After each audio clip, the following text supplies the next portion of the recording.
Hello family, I am back again with another delicious recipe that I will be making for my husband and kids.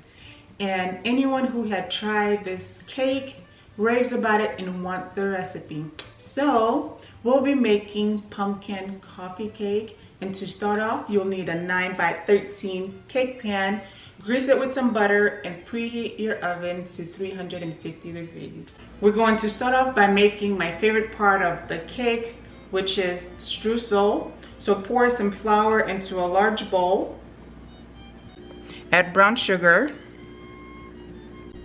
white sugar, salt, cinnamon, and pumpkin spice. And make sure all the ingredients are well combined. After all your ingredients has combined, go ahead and set this aside.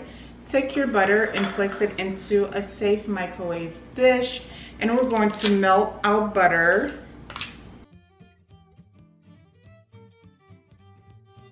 Microwave, this is after 30 seconds.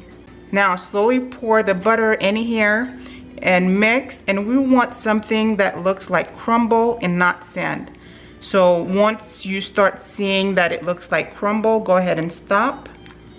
So I'm going to keep pouring my butter in here and just use a fork to mix that in. Just give it a good toss around.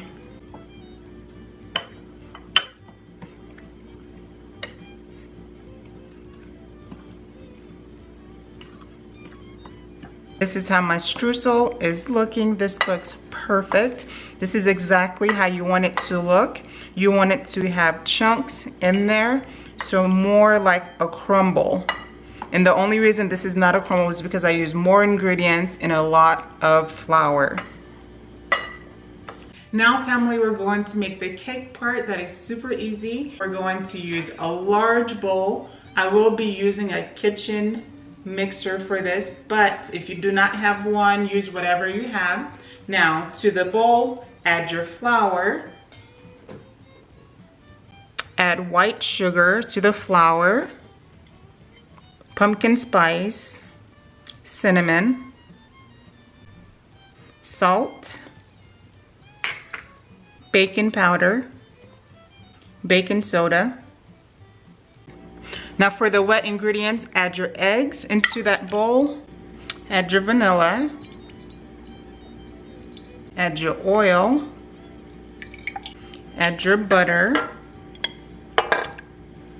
Now go ahead and give that a good mix. And also make sure that your butter is room temperature, so when you mix it with the eggs and the other ingredients, that it is not too hard. After mixing all that in, go in with your pumpkin pie puree. Give that another mix. Now we're going to slowly add our dry ingredients to this. And make sure that you do not overmix this batter.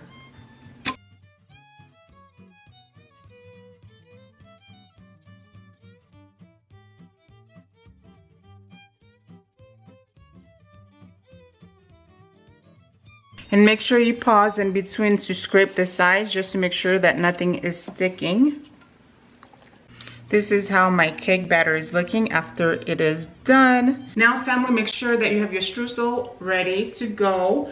We're going to pour half of our batter into our cake pan, just like so. And make sure that you spread that evenly. Now take your streusel and spread that evenly on top of that batter, just like so. Now take the rest of the batter and pour that on top of the streusel. After adding the rest of your batter, go in and spread that evenly, just like so. So now take the rest of your streusel and we're going to scatter that all over the top.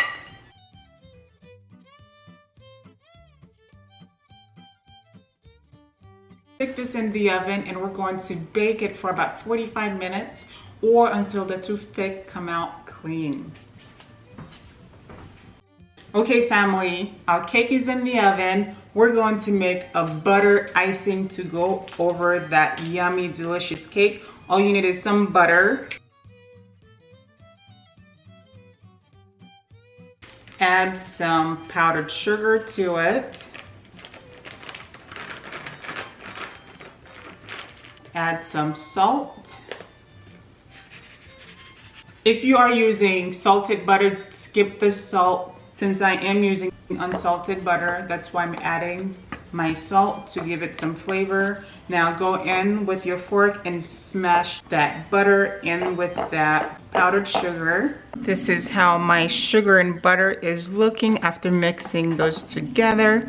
Now what you want to do is add some milk to it.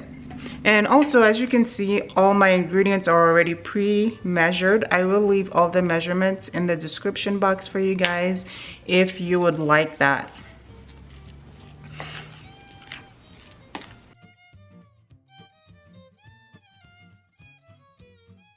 And if the frosting is thick, go in with more milk, and that should loosen it up.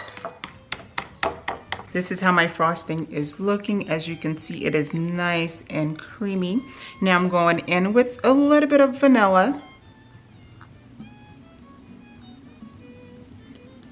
Mix that in. You don't even need a hand mixer for this. Just use a fork and a bowl and whip it up and you'll have the perfect butter frosting. Oh, I'm going to give that a taste. That is so delicious. After 45 minutes, this is how my cake is looking. It smells incredibly delicious.